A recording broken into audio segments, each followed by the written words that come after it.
जैसा आप सभी को मालूम है, गौतम बुद्ध नगर में किसानों का धरना प्रदर्शन चल रहा है। आज यमुना प्राधिकरण के अधिकारियों से मिले राकेश टिकैत जी और कहा जल्द करें किसानों की समस्या का समाधान, नहीं तो किसान आंदोलन के लिए मजबूर हो जाएंगे और गौतम बुद्ध नगर की सड़कों पर ट्रैक्टर ही ट्रैक्टर नज़र आएंगे। उन्होंने गौतम बुद्ध नगर ही नहीं, बुलंदशहर, अलीगढ़, आगरा के अधिकारियों के साथ बैठकर किसानों के मुद्दों के लेकर वार्ता की। इस मौके पर राकेश टिकैत जी ने कहा कि जिन किसानों की ज़मीन गई, उनके परिवार के लोगों को नौकरी के लिए प्रस्ताव प्राधिकरण शासन को भेजा जाएगा। लीज बैक और जिन किसानों के पास भूमि नहीं है, उनकी प्लाट को मांग को लेकर अधिकारियों से बातचीत हुई है। उनका कहना है कि अधिकारी और किसानों के बीच सहमति बनती नज़र आ रही है। अगर सहमति पर किसी तरह की अड़चन आती है तो एक बार फिर सड़कों पर किसानों का ट्रैक्टर विरोध प्रदर्शन देखने को मिलेगा। देखें इस मौके पर क्या बोले राकेश टिकैत जी।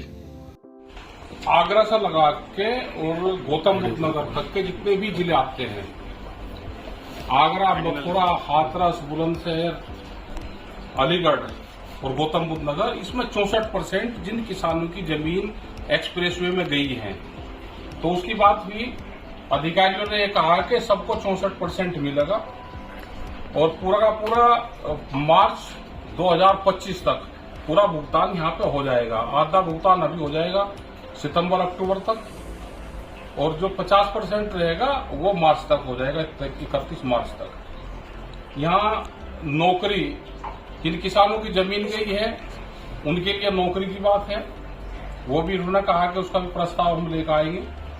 तो बहुत सी चीजों पर बातचीत हुई है यहाँ पे, चाहे वो लीज बैक का मामला हो या जिन किसानों की जमीन जा रही उसको 10%, 7% जमीन देने की बात हो, तो उन सब चीजों पर सहमति सी बनी है। अब से पहले भी कई बार जो है वार्ता हुई है, वार्ता विफल हुई है। क्या इस बार लगता है कि वार्ता फाइनल होगी? और जो देखो, आंदोलन होते रहेंगे तो ये भी करते रहेंगे। ये पहली बार हुआ कि आगरा तक के लोग और अधिकारी यहाँ पे आए। ये पहली मीटिंग हुई, जो ज्वाइंट मीटिंग 6 जिलों की मीटिंग हुई, उसमें किसान भी थे और अधिकारी भी थे। तो उनको भी पता चल गया कि हमारा जो जमीन गई है तो उसका मुआवजा मिलेगा हमको भी। तो अब अपने वहां पे भी इशू उठा रहे हैं सब लोग। ठीक है साहब, समय समय पे चाहे ग्रेटर नोएडा प्राधिकरण हो, चाहे यमुना प्राधिकरण हो या नोएडा प्राधिकरण हो, चलते रहते हैं हमेशा प्रदर्शन, फिर भी अधिकारी नहीं सुनते। इस पर आप क्या कहेंगे? काम होते रहते हैं, आंदोलन होते रहेंगे और बातचीत, टेबल टॉक होती रहेगी, तो कुछ न कुछ समाधान निकलता रहेगा। क्योंकि इंडिविजुअल मामले भी बहुत यहाँ पे हैं, तो उसकी पॉलिसी बनती है। हम लोग बताएंगे, कोई भी संगठन आए वो पॉलिसी बताएगा, अधिकारी बैठेंगे, उसमें पॉलिसी बनेगी। और किसी अधिकारी में इतनी ताकत नहीं है कि उन पॉलिसी को सीधा ही बना दे, वो सरकारों से अप्रूवल लेनी पड़ती है। आंदोलन होंगे तो ये भी बताएंगे, आंदोलन खत्म हो जाएंगे तो ये भी चैन से बैठ जाएगी। ठीक है साहब, जो आज की वार्ता रही है ये कितनी सकारात्मक रही है आपकी?